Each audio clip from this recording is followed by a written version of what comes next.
ভোটের বাক্সে লাথি মারো, বাংলাদেশ কায়েম করো। ওকে, তো সেই বাংলাদেশ কায়েম করা প্রসঙ্গে এসে মরহুম প্রেসিডেন্ট শেখ মুজিবুর রহমান উনি তো বাংলাদেশের স্বাধীনতা উনি শেষ পর্যন্ত তো চান নাই। 7 মার্চের উনি ভাষণ, তার পরবর্তী সময়গুলো আমরা তো লক্ষ্য আপনি শুধু করেছি। জামাত এখন ইসলামের বাংলাদেশ অবস্থাটার কথা বলেন। বাংলাদেশ শেখ হ্যাঁ, মুজিবুর রহমান বাংলাদেশ স্বাধীনতা জামাত চায় নাই, ভালো কথা, মানে বাংলাদেশ একই জামাত চাওয়া না ইসলামী চাওয়া ছিল।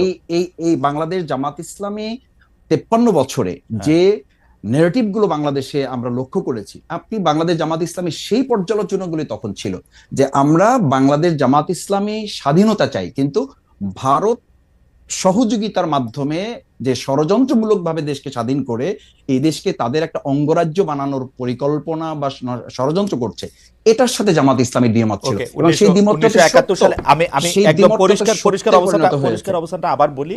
আপনার পরিষ্কার অবস্থানটা হচ্ছে 1971 সালে শেখ মুজিবুর রহমান স্বাধীনতা চায় নাই, কিন্তু জামায়াতে ইসলামী স্বাধীনতা চাইছিল, এবং চাইছিল হচ্ছে ভারত সাহায্য করবে না এরকম একটা অবস্থায় স্বাধীনতা, তাই তো?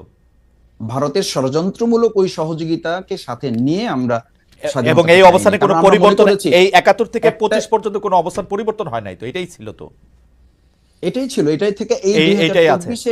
2024 এসে এটার পরিবর্তন হয়েছে। আমি বলেছি এবং আমাদের ছাত্ররা তো বলেছে, জনতাও বলেছে যে ওই 2024 5ই আগস্ট আমরা কিন্তু শুধুমাত্র একটা সরকার পরিবর্তন ঘটাই নাই, আমরা আমাদের এই সন্তানেরা, আমাদের এই ছাত্র জনতা সেদিন একটা আধিপত্যবাদেরও আমরা পতন ঘটিয়েছি। কারণ আপনি জানেন যে আপনার আপনার একটা ইস্যু আমি আলোচনাতেও দেখেছি এবং আমাদের দেশের গোয়েন্দা সংস্থা পরবর্তীতে বিভিন্ন আলোচকরাও বলেছেন যে সেদিন 2024 জুলাই আগস্টে আমাদের পার্শ্ববর্তী রাষ্ট্রের একটা সক্রিয় এবং শক্তিশালী গোয়েন্দা সংস্থা এই দেশের তৎকালীন দুষ্ট চক্র আইন শৃঙ্খলা বাহিনীতে যারা ছিলেন তাদের সাথে সম্পৃক্ত থেকে আমাদের দেশের ছেলেদের উপর গুলি করা হয়েছে। আমি আমার আওয়ামী লীগের যে ন্যারেটিভ ছিল যে ওরা না থাকলে কি হবে, সেটা প্রমাণ করার জন্য তো মানে ব্যস্ত হয়ে গেছেন আমি দেখতে পাচ্ছি।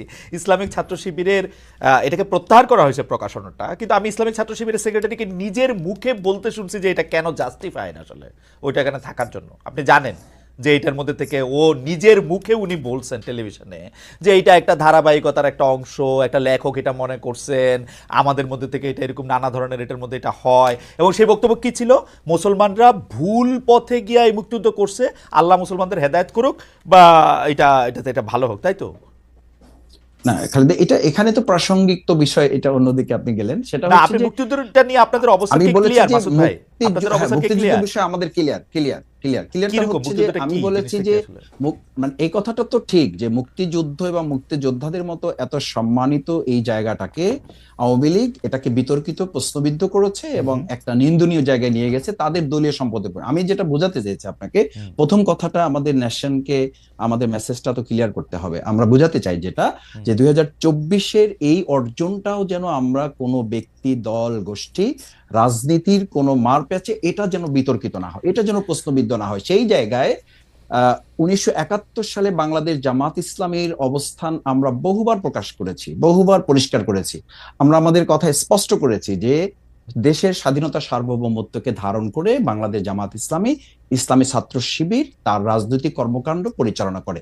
এবং সেই কারণে আপনি দেখেন যে 2024 এই গণ অভ্যুত্থানের মাত্র কয়েকদিন আগে আমাদেরকে নিষিদ্ধ করা হলো। কাউকে নিষিদ্ধ করা হলো, আমাদের করা হলো এই কারণে যে তখনকার আন্দোলন সংগ্রামে বাংলাদেশ জামাত ইসলামী, ইসলামী ছাত্র শিবিরকে সরকার এবং তৎকালীন গোয়েন্দা সংস্থার রিপোর্ট অনুযায়ী তাদের কাছে মনে হয়েছে দেশপ্রেমের সামগ্রিক চেতনাটাকে বাংলাদেশ জামাত ইসলাম, ইসলামী ছাত্র শিবির লোকেরা ধারণ করে এই কাজটা করছে।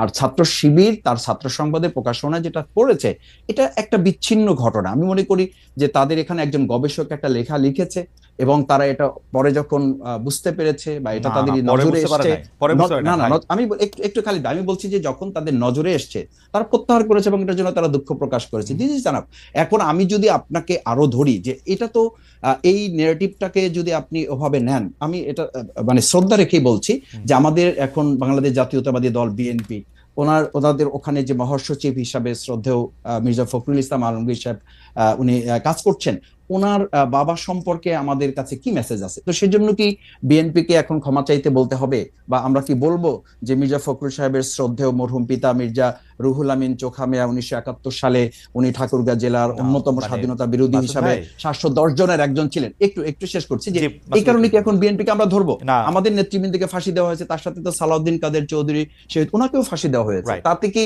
বিএনপি কে না আমরা এখন বলবো যে তাকেও না মাসুদ ক্ষমা ভাই, চাইতে হবে, না বা মা- স্বাধীনতা না মাসুদ বিরোধিতা ভাই, নিয়ে ব্যক্তি তাদের মধ্যেও কনফিউশন আছে? না মাসুদ ভাই, ব্যক্তি আর দলের অবস্থা তো ভিন্ন।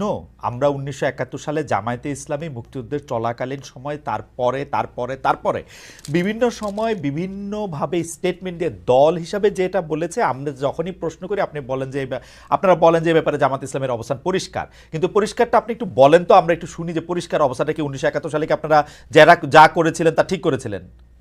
না, পরিষ্কারটা হচ্ছে এই যে বাংলাদেশ তখন যে অবস্থার প্রেক্ষিতে স্বাধীন হয়েছিল, মাওলানা ভাসানী রহিমাহুল্লাহ উনি তো পরিষ্কার বলেছেন যে তখন 70-এর যে ভোট, আপনি নিশ্চয়ই আরো ভালো জানবেন, সেই 70-এর ভোটে তো তিনি এই স্লোগান দিয়েছিলেন যে ভোটের বাক্সে লাথি মারো, বাংলাদেশ কায়েম করো। ওকে, তো সেই বাংলাদেশ কায়েম করা প্রসঙ্গে এসে মরহুম প্রেসিডেন্ট শেখ মুজিবুর রহমান উনি তো বাংলাদেশের স্বাধীনতা উনি শেষ পর্যন্ত তো চান নাই। 7 মার্চে উনি ভাষণ, তার পরবর্তী সময়গুলো আমরা তো লক্ষ্য আপনি শুধু করেছি। জামাত এখন ইসলামের বাংলাদেশ অবস্থাটার কথা বলেন। বাংলাদেশ শেখ হ্যাঁ, মুজিবুর রহমান বাংলাদেশ স্বাধীনতা জামাত চায় নাই, ভালো কথা, মানে বাংলাদেশ একই জামাত চাওয়া না ইসলামী চাওয়া ছিল।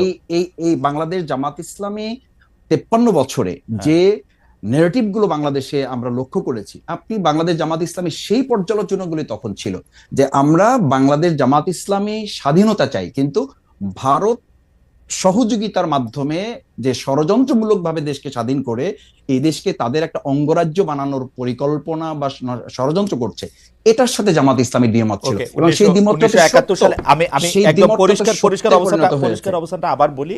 আপনার পরিষ্কার অবস্থানটা হচ্ছে 1971 সালে শেখ মুজিবুর রহমান স্বাধীনতা চায় নাই, কিন্তু জামায়াতে ইসলামী স্বাধীনতা চাইছিল, এবং চাইছিল হচ্ছে ভারত সাহায্য করবে না এরকম একটা অবস্থায় স্বাধীনতা, তাই তো? ভারতের ষড়যন্ত্রমূলক ওই সহযোগিতাকে সাথে নিয়ে আমরা এবং স্বাধীনতাকে এই চাইনি। অবস্থানে কোনো কারণ আমরা মনে পরিবর্তন, করেছি এই 71 থেকে একটা 25 পর্যন্ত কোনো অবস্থান পরিবর্তন হয় নাই তো, এটাই ছিল তো, এটাই ছিল, এটাই থেকে এই এইটাই আছে। 2024-এ এসে এটার পরিবর্তন হয়েছে। আমি বলেছি এবং আমাদের ছাত্ররা তো বলেছে, জনতাও বলেছে যে ওই 2024-এ 5ই আগস্ট আমরা কিন্তু শুধুমাত্র একটা সরকার পরিবর্তন ঘটাই নাই, আমরা আমাদের এই সন্তানেরা, আমাদের এই ছাত্র জনতা সেদিন একটা আধিপত্যবাদেরও আমরা পতন ঘটিয়েছি। কারণ আপনি জানেন যে আপনার আপনার একটা ইস্যু আমি আলোচনাতেও দেখেছি, এবং আমাদের দেশের গোয়েন্দা সংস্থা পরবর্তীতে বিভিন্ন আলোচকরাও বলেছেন যে সেদিন 2024-এর জুলাই আগস্টে আমাদের পার্শ্ববর্তী রাষ্ট্রের একটা সক্রিয় এবং শক্তিশালী গোয়েন্দা সংস্থা এই দেশের তৎকালীন দুষ্ট চক্র আইন শৃঙ্খলা বাহিনীতে যারা ছিলেন তাদের সাথে সম্পৃক্ত থেকে আমাদের দেশের ছেলেদের উপর গুলি করা হয়েছে। আমি আমার 67 দিনের রিমান্ডে আমি একটা সাক্ষাৎকারে বলেছি, আপনাকে আবার একটু স্মরণ করাচ্ছি, যে আমাকে যখন ইন্টারোগেশন সেলে নেওয়া হয়েছে তখন চোখ বাঁধা, হাত পা বাঁধা অবস্থায় আমাকে যখন দুটা চেয়ারে শোয়ানো হয়েছে, আমি তাদের কাছে খুব ইসের সাথে জানতে চেয়েছিলাম, স্পষ্টভাবে জানতে চেয়েছিলাম যে আমার চোখ খুলে দেন, অথবা আমাকে দেখতে দেন, অথবা আমাকে পরিচয় দেন যে আপনারা কারা আমার ইন্টারোগেশনে আসছেন। ওনারা অসতর্কতাবশত হোক অথবা কৌশলগত দিক থেকে ওনাদের মনে না থাকার কারণে হোক, ওনারা বলেছেন এখানে দেশি বিদেশি সংস্থার লোকেরা না আছে। না আমি মাসুদ ভাই, আমরাই বক্তব্যগুলি মাসুদ ভাই আমরা একটু পর্যন্ত যখন দেশ গিয়েছে মাসুদ ভাই আমরা একটু প্লিজ আসলে একটু প্রিসাইজ থাকতে চেষ্টা করি। অর্থাৎ 1971 সালে যেভাবে বাংলাদেশ স্বাধীন হয়েছিল, জামাত ইসলাম এটার সাথে একমত ছিল না, তো জামাত ইসলাম এটার সাথে একমত কখনোই পোষণ করে নাই। 2024 সালে আইসে বাংলাদেশ, আপনি মনে করতেছেন 2024 সালে আইসে বাংলাদেশ এটা অন্যরকম স্বাধীনতা পাইছে, এটা কি ব্যাপারটা এরকম? মানে ভারত টারত এইসব এলিমেন্ট আমি যেতে চাইতেছি না, আপনি দুই লাইনে বলেন 1971 সালে জামাতের অবস্থা সঠিক ছিল। দুই লাইনের জামাত ইসলামের দুই লাইনের কথাটা আসলে কোনো একটা কোশ্চেনের কথা আপনি কখনো কখনো দুই লাইনে বলতে পারবেন না। আপনি আমাকে বলেছেন, সেই জন্য কথাটা উঠলো যে আপনাদের অবস্থান কি পরিষ্কার, কিন্তু আমি কখনো এই পরিষ্কার কথাটা জানতে পারি না। পরিষ্কারটা কি? কথা হচ্ছে এইটা যে বাংলাদেশ জামাত ইসলামী স্বাধীনতাটা ভারতের ষড়যন্ত্রমূলক সহযোগিতার মাধ্যমে চায়নি, কিন্তু যখন স্বাধীন হয়েছে দেশ, সেই স্বাধীনতাকে ধারণ করে জামাত ইসলাম, ইসলামী ছাত্র শিবির তার সামগ্রিক কার্যক্রম পরিচালিত হয়ে আসছে, এবং সেটা প্রমাণিত এবং পরীক্ষিত ভাবে দেশের জনগণ সেটা গ্রহণ করেছে। ফ্যান্টাস্টিক। আচ্ছা, আমি আমি আমি আমি এই যে এইখানকার একজন উপদেষ্টা আছে বর্তমান সরকারে, তার নাম মাহফুজ আলম, তিনি বলেছেন যে তিনি অনেক কথা বলেছেন তার স্ট্যাটাসে, আমি শুধু 4 লাইন শোনাই। মুক্তিযুদ্ধের পর কি হয়েছে তা নিয়ে সমালোচনা করুন, ইতিহাস পর্যালোচনা করুন, কোনো সমস্যা নেই। এমনকি মুক্তিযুদ্ধের সময় কি কি ঘটেছে তা নিয়ে তর্কও উঠতে পারে, কিন্তু সেসবে হবে মুক্তিযুদ্ধকে মেনে নিয়ে। আপনারা কি মুক্তিযুদ্ধকে মেনে নিয়েছেন, নাকি এইখানেও আপনাদের একটু আলাদা জায়গা আছে জনাব মাসুদ?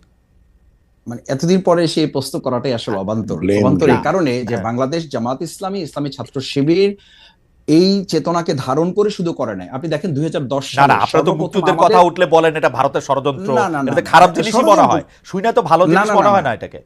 আমরা বলেছি যে যখন দেশটা স্বাধীন হয়েছে সেই স্বাধীনতাটাকে অর্থবহ করা এবং এটা ধারণ করার ক্ষেত্রে জামাত ইসলামী ওকে প্রমাণিত এবং পরীক্ষিত। ওকে, ঠিক।